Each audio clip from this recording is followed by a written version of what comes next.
All hell is breaking loose right before the NATO summit is set to take place in Ankara in Turkey. You have Putin launching a massive ballistic missile strike on Kyiv and Kherson in Zaporizhia. Overnight, we saw massive attacks. There have been numerous casualties, at least 7 dead in Kyiv.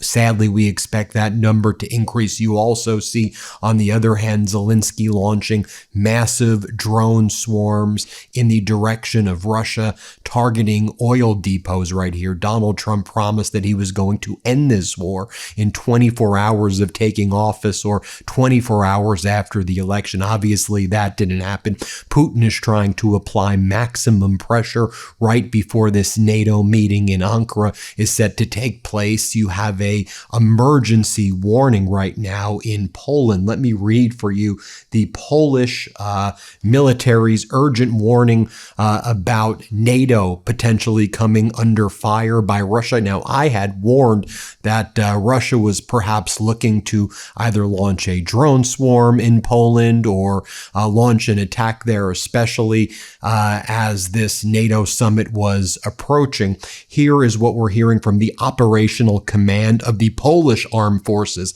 They're announcing that due to the ongoing activity of Russian long-range aviation against Ukraine, NATO fighter and support aircraft have been scrambled, while ground-based air defense systems and radar reconnaissance has been raised to a state of maximum readiness throughout Poland. You had Zelensky warning NATO of potential strikes in the direction of Warsaw, and Zelensky warning that Russia was going to escalate within Ukraine itself. You see, Zelensky's been having a lot of trouble getting those Patriot systems, the interceptors from the United States. Zelensky has pretty good capabilities of shooting down the Shahids and the other Russian FPV drone swarms, but they need Patriot interceptors in order to stop the ballistics coming from Russia, and they simply don't have the interceptors. Putin realizes that, and that's one of the reasons why we're seeing an escalation in the ballistic missile to drone ratio coming from Putin. Let's take a look right here. I'll show you some of the photos of what Kyiv is looking like Monday morning. You see it burning right there. I'll show you the map right here of the large-scale Ukrainian drone attack underway in multiple locations across western Russia, including Moscow, as well as in Crimea. I'll show you right here an ordinary residential building, it appears, in Kyiv getting hit. And we are seeing lots of residential buildings getting hit in Kyiv. Let's play this clip right here.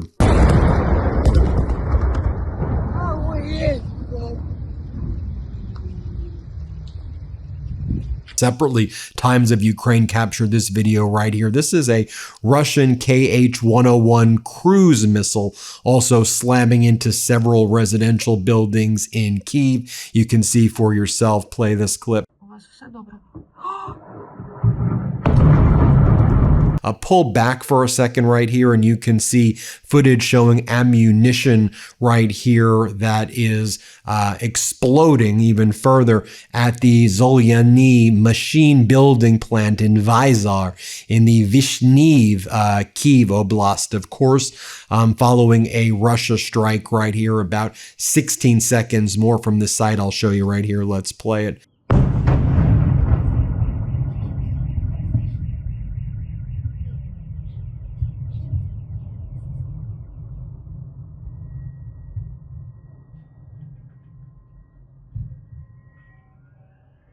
Yeah, a Russian missile also destroyed the Russian Corporation building in Kyiv. That's a Ukrainian confectionery manufacturing company. Let me show you what that looks like right here so you can see for yourself.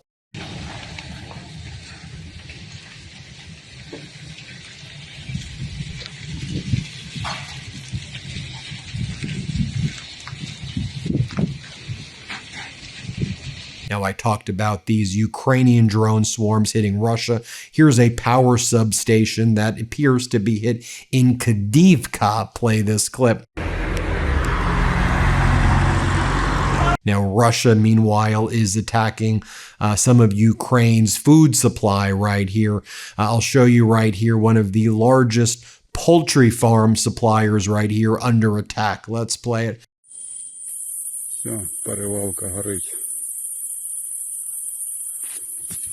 I want to share with you various images right now of Kyiv under attack on the night of Monday, July 6th into the morning. I'll show you A, B, and C right here. Let me show you the first video so you can see for yourself.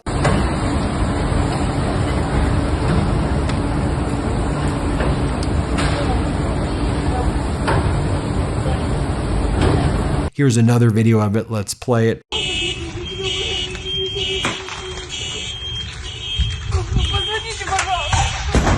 I got one more I'd like to share with you. Let's play that video.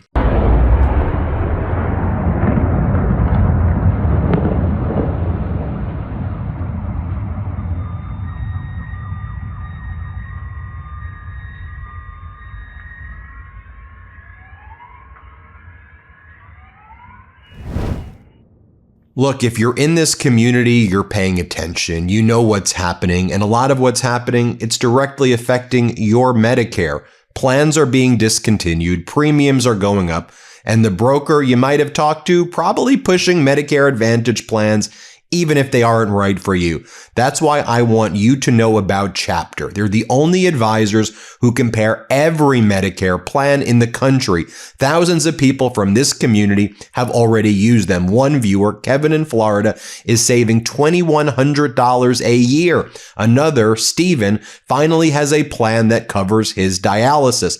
And for the Midas Mighty, a call with Chapter is free and takes just 20 minutes. So if you're on the right plan, they'll tell you. And if not, they'll help you find a plan that fits your needs. I want you to know that we've gotten such incredible feedback from the Midas Mighty about Chapter. Frankly, it is overwhelming the positivity that is out there for Chapter. And so I'm so glad to be affiliated with it. I'm so glad you're all having great experiences. So call 82 Medicare today to speak with Chapter. That is 82 Medicare, and feel confident in your Medicare coverage. Now we're hearing from President Zelensky of Ukraine. Here's what he's been warning about. Intelligence indicates that Russians are preparing new massive strikes. Typical of Putin, Zelensky says, right after America's Independence Day and before NATO summit in Ankara, any delay with missiles for our air defense means loss of lives, and it encourages Russia to continue waging this war. Missile for Patriots are needed not in warehouses right now, but in Patriot units in Ukraine. I thank everyone who is providing real help. Glory to Ukraine. And real help to me is a message to people like Donald Trump who are not providing real help and are withholding those interceptors right now. Zelensky also notes the following. Today, fighting continues for the Kostiantynivka, which Putin has already claimed for himself, but clearly he will never risk showing up there because in reality, all he truly has is Moscow, St. Petersburg, and his residence, Zelensky says. I did show yesterday, Putin seems to be moving one of his super yachts into the Arctic area, accompanied by 2 Russian naval vessels. Zelensky goes on to say, this is the greatest cynicism of this war. A person who relies only on his inner circle, on Moscow, and on his favorite residences is burning everything he can reach and killing even his own citizens, at least 30,000 a month, simply so that he can continue avoiding a decision on peace.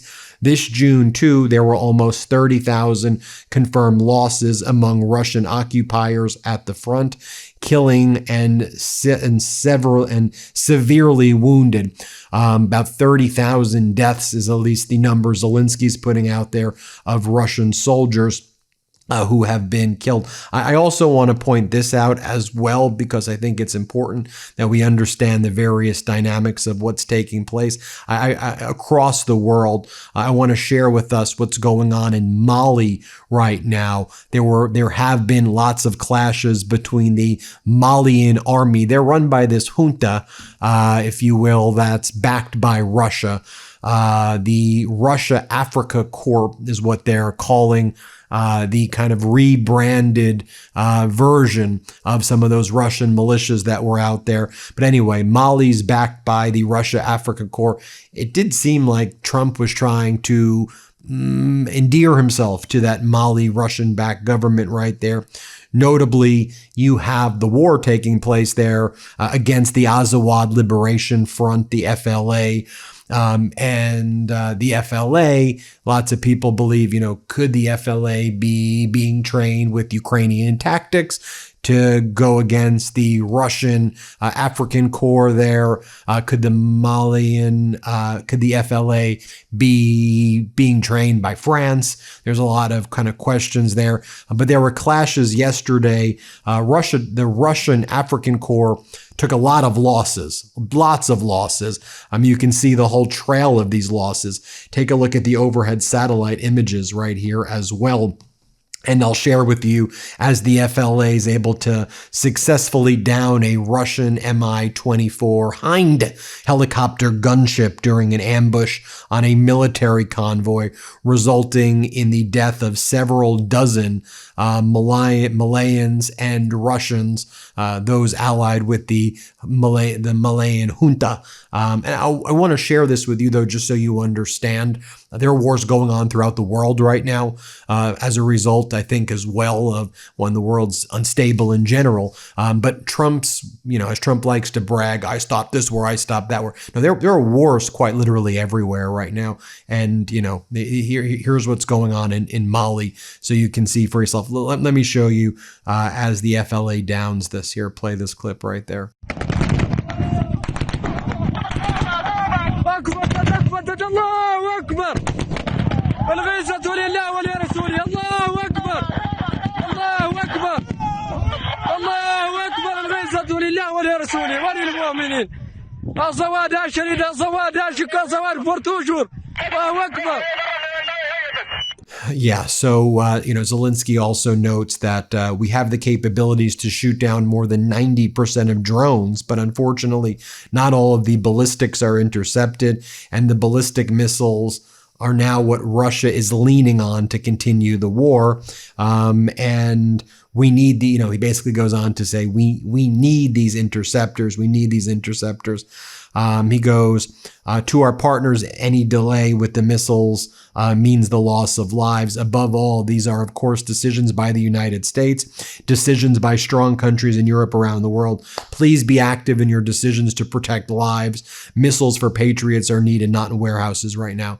But Zelensky says, we need those. So you have the meeting that's taking place right now, tomorrow in Ankara in Turkey. Donald Trump will be showing up there. As you know, Donald Trump has been continuing to threaten to move weapons out and troops outside of Eastern Europe. I've been highlighting how in Russia you had Ushakov, Dmitriev, Lavrov.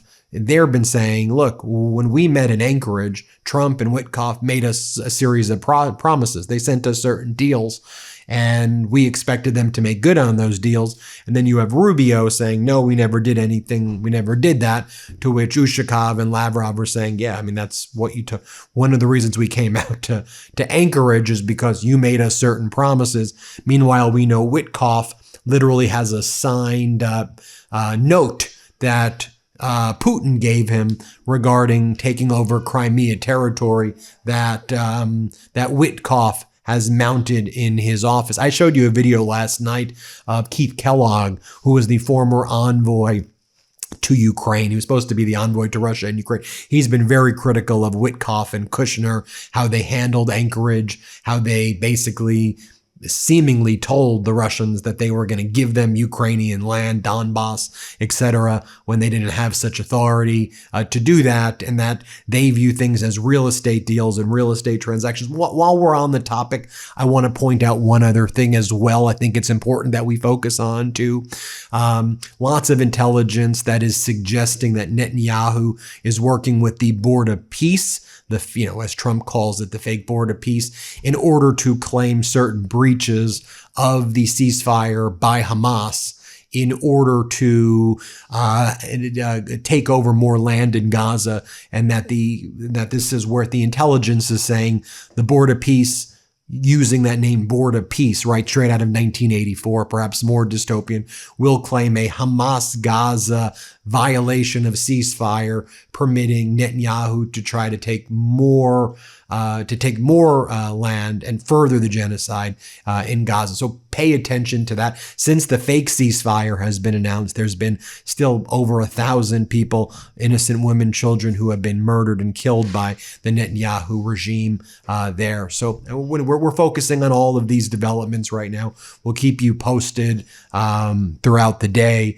Hit subscribe, help us get to 7 million. Thank you so much for watching. Want to stay plugged in? Become a subscriber to our Substack at MeidasPlus.com. You'll get daily recaps from Ron Filipkowski, ad-free episodes of our podcast, and more exclusive content only available at MeidasPlus.com.